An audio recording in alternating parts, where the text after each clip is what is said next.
के इतिहास में वो दिन है। सभापति महोदय, आज भारत के इतिहास में वह दिन है जो गस्तियां पंडित जवाहरलाल नेहरू जी के लीडरशिप में कांग्रेसों ने किया, उस गस्ती का एक रेक्टिफिकेशन होने जा रहा है और हम सब इसका स्वागत करते हैं। बहुत सारे लोगों ने अध्यक्ष महोदय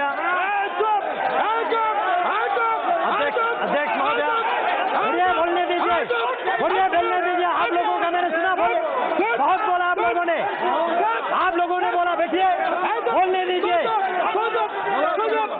सुनने की क्षमता रखिए, सुनने की क्षमता रखिए। अध्यक्ष जी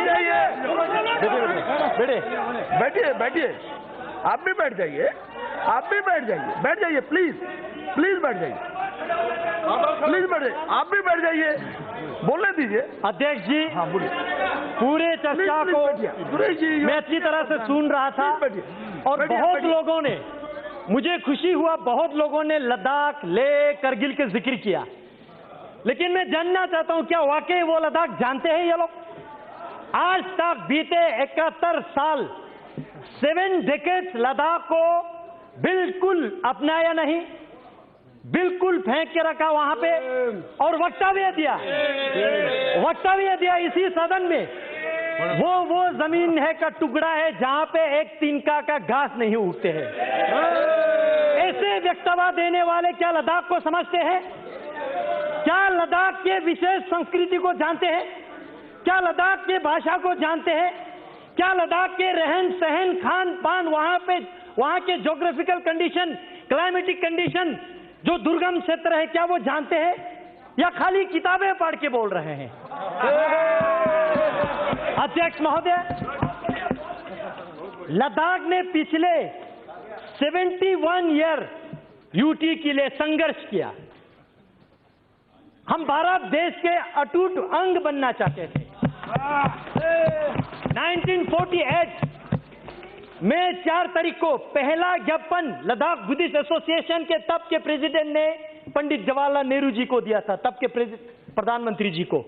कहा कि लद्दाख को या तो आप सेंट्रली एडमिनिस्ट्रेटिव ऐसा कुछ बनाइए या नेफा टाइप बनाइए या ईस्ट पंजाब के साथ रखिए, लेकिन किसी भी कंडीशन में हमें कश्मीर के साथ मत रखिए, ये हमने कहा था। लेकिन जिनका सरकार था उन्होंने हमारे सुनवाई नहीं किया, जानने की कोशिश तक नहीं किया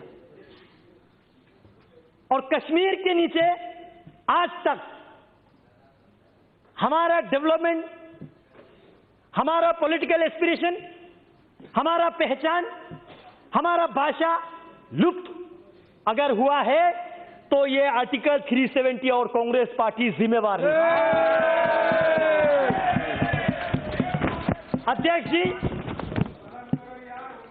मैं डॉक्टर श्यामा प्रसाद मुखर्जी जैसे वीरों का, कुशोक बाकुला रिम्पोची जैसे महान व्यक्तियों का, थुप्तान सेवांग जैसे जिन्होंने लद्दाख को यह दिशा दिया कि हमें भारत के साथ रहना है, भारत के जयकार करना है, अपने देश के लिए मत मिटने के लिए तैयार रहना है। और आज तक बहुत सारे यहां पे हिस्ट्री का रेफरेंस दे रहा था, मैं याद दिलाना चाहूंगा, चाहे 1965 के वार हो, 1971 का हो या 1999 का हो या 1948 के कबीले हमला का हो, इतिहास चेक करके देखिए, लद्दाखी ने हमेशा बलिदान दिया, हमेशा देश के लिए मर मिटने के लिए तैयार रहा। लेकिन दुर्भाग्य की बात है,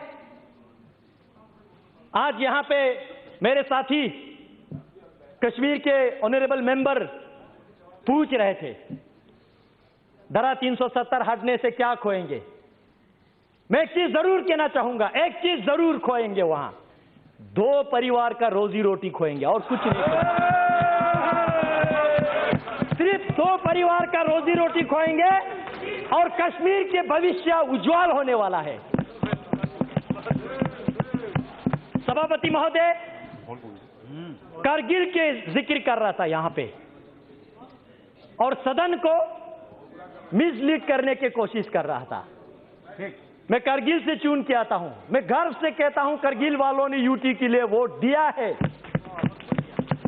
मैं याद दिलाना चाहता हूं सदन को 2014 के पार्लियामेंट्री इलेक्शन में यूटी हमारे लद्दाख के टॉप मैनिफेस्टो पे था और लद्दाख वालों ने मेजॉरिटी ने यूटी के लिए वोट दिया। 2019 के इलेक्शन में फिर हमने यूटी को इलेक्शन मैनिफेस्टो में लेके आया और हमने दोनों डिस्ट्रिक्ट में, चाहे बुद्धिस्ट का हो चाहे मुस्लिम का हो, दोनों डिस्ट्रिक्ट में, लेह का हो कारगिल का हो, हर क्षेत्र में हर लोगों के दरवाजे पे जाके हमने लोगों को यूटी समझाया ये क्या है और लोगों ने बड़ी बहुमत के साथ आज तक लद्दाख में जितना भी पार्लियामेंट्री इलेक्शन हुआ है रिकॉर्ड मार्जिन के साथ ये सदन में मुझे आने का लोगों ने अवसर दिया। लोगों ने नरेंद्र मोदी जी के सरकार पे विश्वास किया। लोगों ने इस यूटी को स्वागत किया। आज कारगिल की बात कर रहे हैं, क्या वो जानते हैं ये कारगिल? मुझे इस सदन में कहने के कोई संकोच नहीं है।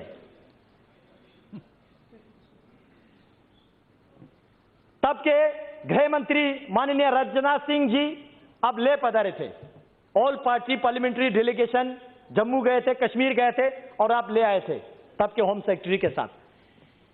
पूरे लद्दाख के हर पॉलिटिकल पार्टीज के, बीजेपी, कांग्रेस, पीडीपी, एनसी लेके, मैं कश्मीर की बात नहीं कर रहा हूं, वहां अलग वातावरण है, मैं लेके बात कर रहा हूं, और साथ ही साथ हर रिलीजियस ऑर्गेनाइजेशन के, चाहे लद्दाख बुद्धिस्ट एसोसिएशन हो, अंजुमन इमामिया एसोसिएशन हो, या मोनुल इस्लाम हो, क्रिश्चियन एसोसिएशन हो, हिंदू महासभा हो, सब ने एक ही आवाज में कहा कि हमें यूटी चाहिए।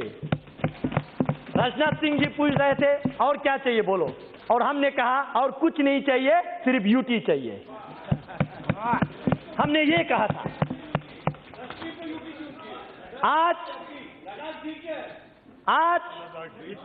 अध्यक्ष जी सुनने की क्षमता रखिए, सुनने की क्षमता रखिए, अभी तो टीलर है, सुनने की क्षमता रखिए।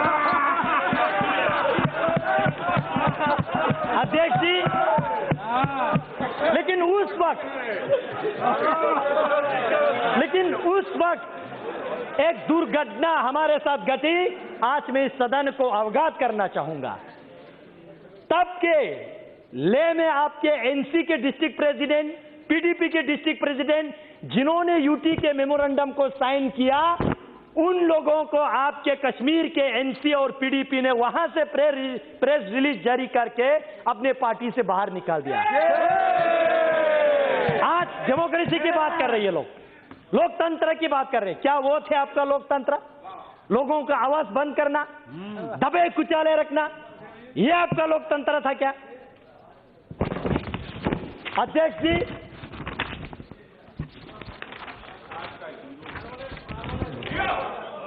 जी, मैं कल 11 बजे राज्यसभा के चर्चा शुरू होने से अभी तक मैं सुन रहा था, बहुत लोगों ने इक्वलिटी की बात किया। धारा 370 जाएगा तो जम्मू कश्मीर में इक्वलिटी नहीं रहेगा, ये होगा वो होगा। मैं सदन से पूछना चाहता हूं, आपके माध्यम से इस सदन में मैं उनको पूछना चाहता हूं जो ऐसा वक्तव्य देते हैं। आपने जब भारत सरकार से फंड लेते समय जम्मू कश्मीर लद्दाख तीनों क्षेत्र आप फंड लेके जाते हो, जब लद्दाख में विकास करने के लिए आते हो तो पूरे लद्दाख के फंड आप कश्मीर में खा जाते हो। क्या ये आपका इक्वालिटी है? क्या ये है आपका इक्वालिटी? जम्मू कश्मीर में 2 कैपिटल है, एक समर कैपिटल और एक विंटर कैपिटल। मैं पर्टिकुलरली मेंशन करके मैं आपको कह रहा हूं, दोनों वहां पे सिविल सेक्रेटरीट है। आप डेटा खोल के देखिए, उस सिविल सेक्रेटरीट में लद्दाख के कितना मुलाजिम है। क्या यह है आपका इक्वालिटी? अगर आप 1000 एम्प्लॉयज क्रिएट करते हो, जॉब क्रिएट करते हो, जम्मू वाले तो खैर लाट झगड़ के कुछ ले लेते हैं, लेकिन लद्दाख वालों को 10 नौकरियां भी आप नहीं देते। क्या यह है आपका इक्वालिटी? हसनैन मसूदी जी यूनिवर्सिटीज की बात कर रहे थे। मैं उनके साथ कांग्रेस वालों को याद दिलाना चाहता हूं। मैं कांग्रेस वालों को याद दिलाना चाहता हूं, आपने 2011 में कश्मीर में आपने एक सेंट्रल यूनिवर्सिटी दिया, जम्मू में एक सेंट्रल यूनिवर्सिटी दिया। जम्मू वालों ने लाट झगड़ के दिया नहीं, लाट झगड़ के लिया। लेकिन उस वक्त में स्टूडेंट यूनियन का लीडर था।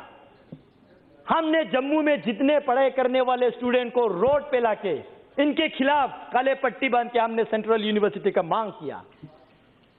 लद्दाख में एक भी हायर एजुकेशन के इंस्टीट्यूशन इन्होंने नहीं दिया। क्या यह है आपका इक्वालिटी? यह है आपका इक्वालिटी? हाल ही में यूनिवर्सिटी दिया तो नरेंद्र मोदी जी ने दिया।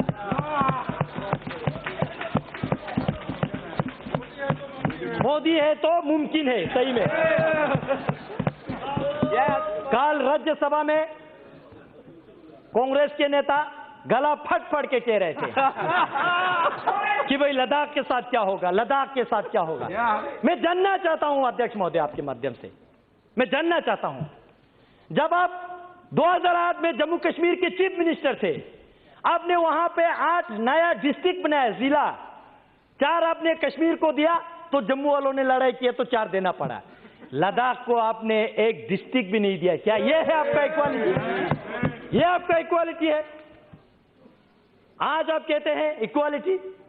हमारे भाषा लद्दाखी बोटी भाषा कहते हैं। कश्मीरी आपने लिपि ना होने से भी आपने रिकॉग्नाइज किया, एड शेड्यूल में डाल दिया। जम्मू के डोगरी उन्होंने आंदोलन किया तो उनको भी दे दिया। लद्दाख के भाषा को आज तक आपने रिकॉग्नाइज किया। क्या यह है आपका इक्वालिटी? अध्यक्ष जी, सेक्युलरिज्म और डेमोग्राफी की बात किया जा रहा है यहां पे। मैं जानना चाहता हूं, जिस कश्मीरी पंडितों को आपने इस धारा 370 के मिसयूज करते हुए लात मार के रातों रात निकाल दिया, क्या यह है आपका सेक्युलरिज्म? यह है आपका सेक्युलरिज्म? इसी धारा 370 को आपने मिसयूज करते हुए काल वक्तव्य दे रहा है गर्व से। लद्दाख में पहले बौद्ध संख्या ज्यादा था, आज मुस्लिम संख्या ज्यादा है। मैं अफसोस के साथ कहना चाहता हूं, यह आपने धारा 370 को मिसयूज करके जम्मू कश्मीर में आपने बुद्धिस्ट को खत्म करने की कोशिश किया। यह है आपका डेमोग्राफिक मेंटेन, यह है आपके सेक्युलरिज्म। अध्यक्ष महोदय, यही जिन परिवारों ने, मैं नहीं कहता हूं कि वहां पे शासन किया, मैं कहता हूं राज किया, यही परिवारों ने 1979 में लद्दाख को बंटवारा किया। बुद्धिस्ट मेजोरिटी के साथ लेह डिस्ट्रिक्ट, मुस्लिम मेजोरिटी के साथ करगिल डिस्ट्रिक्ट, और हम दोनों भाइयों को लड़वाया आज तक। यह है आपका सेक्युलरिज्म? फूट डालो, राज करो। क्या यह है आपका सेक्युलरिज्म? आज करगिल की जिक्र कर रहे थे, कह रहे थे कि करगिल बंद है। किसने कहा आपको करगिल बंद है? जानने की कोशिश कीजिए। मैं हूं लद्दाख से, मैं चुन के आ रहा हूं, आप नहीं आ रहे लद्दाख से। आप बैठिए, आप आराम से बैठिए, आप बैठिए। भाई साहब, आज तक आप लोगों ने बोला, आज हमारा बोलने का मौका है। बैठिए, बैठिए, आप मोदी शासन है, बैठिए। ये सिर्फ एक रोड और छोटा सा मार्केट को करगिल समझ बैठे हैं। भाई साहब, अगर आपको कारगिल देखना है तो जांस्कार जाइए, वाखा मुलबेक शारगोल जाइए, आर्यन वैली जाइए, दर्शिक गरखोन देखिए। 70% कारगिल के एरियाज जो है, वहां के लोग जो है आज इस डिसीजन को वेलकम करते हैं, इस बिल के समर्थन करते हैं।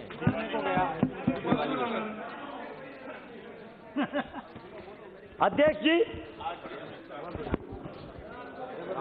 आज ये वही वक्तव्य दे रहा है। अध्यक्ष जी, सुनिए, मौका दीजिए, बोलने की क्षमता रखिए। मैं आपकी तरह किताबें पढ़ के नहीं आता हूं, लेकिन ग्राउंड की रियलिटी महसूस करके। अध्यक्ष जी, कारगिल में जो अभी कह रहा है, ये इन्होंने फोन करके करवा रहा है।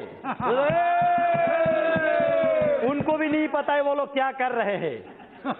उनको अपने भविष्य के लिए सोचना चाहिए, इनके जबान पे नहीं जाना चाहिए। ये अपने मुफ्त के लिए, अपने हित के लिए किसी को भी नचाएंगे। अध्यक्ष जी, अध्यक्ष महोदय, बैठिए, सुनने की क्षमता रखिए। अध्यक्ष जी, आज से 66 वर्ष पहले जनसंघ के संस्थापक डॉक्टर श्यामा प्रसाद मुखर्जी ने 1953 में जो उन्होंने संघर्ष लिया, एक देश में 2 विधान, 2 निशान और 2 प्रधान, नहीं चलेगा।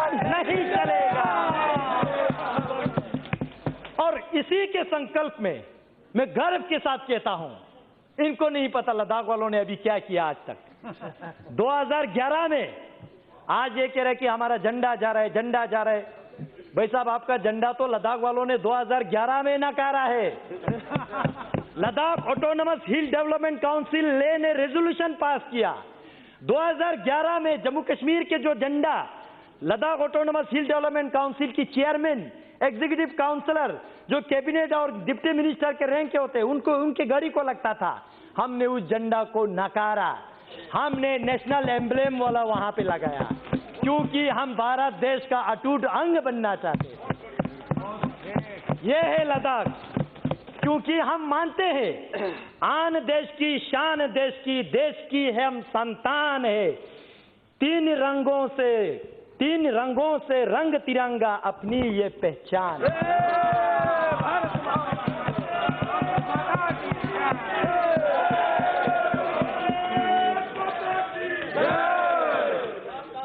अध्यक्ष जी, बड़े आयरनिकल बात है, पंचायत इलेक्शन में पार्टिसिपेट नहीं करेंगे और जब अपने कुर्सी के बारे आएंगे तो पार्टिसिपेट करेंगे। ग्रास रूट डेमोक्रेसी नहीं आने देंगे, लेकिन अपने घर का रोटी चलना चाहिए। ऐसा विचारधारा हम एक्सेप्ट स्वीकार नहीं करेंगे। अध्यक्ष जी, जो कुछ लोग, जो मैं बार बार 2 परिवार की जिक्र कर रहा हूं, ये परिवारें जो है कश्मीर के मुद्दा जो ढिंडोरा पीट रहा है, वो समाधान चाहने वालों में से नहीं है। They are the parts of problem. वो इस प्रॉब्लम का, इस समस्या का पार्ट बन चुके हैं, अंग बन चुके हैं। नशे में है वो आज भी समझ रहे कि कश्मीर तो मेरा बाप का जागीर है। नहीं रहा, नहीं है। अध्यक्ष जी, मैं अंत में इसको कंक्लूड करने से पहले मैं भारत सरकार को धन्यवाद देना चाहता हूं। श्री नरेंद्र मोदी जी को, गृह मंत्री जी माननीय अमित शाह जी को और पूरे सहयोगी दल को, और जिनका दल नहीं है लेकिन इस बिल के फेवर में आने वाले हैं, उन लोगों को भी मैं पूरे लद्दाख के निवासियों की ओर से धन्यवाद देना चाहता हूं, क्योंकि आज पहली बार इस भारत के इतिहास में लद्दाखियों के सेंटिमेंट को, एस्पिरेशन को सुना जा रहा है। उस लद्दाख के जो चीन के साथ, पाकिस्तान के साथ सीमाएं लगते हैं, उस लद्दाख के महत्वपूर्ण को समझ रहे हैं। इस सरकार में इस बिल को हम वेलकम करते हैं और हम एक अंत में जो लोग अभी तक कंफ्यूज में, उनको एक रिक्वेस्ट छोटा सा करना है। देश के लिए प्यार है तो जताया करो, देश के लिए प्यार है तो जताया करो, किसी का इंतजार मत करो। गर्व से बोलो जय हिंद, अभिमान से कहो भारतीय है हम, स्वाभिमान से कहो भारत माता की जय, और वर्तमान में करो इस बिल का समर्थन। बहुत बहुत धन्यवाद अध्यक्ष।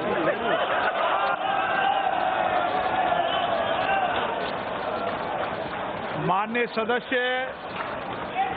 सदस्य बहुत लंबी लोकसभा क्षेत्र से आते हैं और मैं देखता हूं सदन में हमेशा सार्वगर्भित बात कहते हैं माननीय सदस्य। मैं जानता हूं माननीय सदस्य बहुत लंबी लोकसभा क्षेत्र है और नौजवान होकर जब भी सदन में बोलते हैं, मैंने जब भी देखा अच्छा बोलते हैं। ऐसे माननीय सदस्यों को सबको अप्रिशिएट करना चाहिए।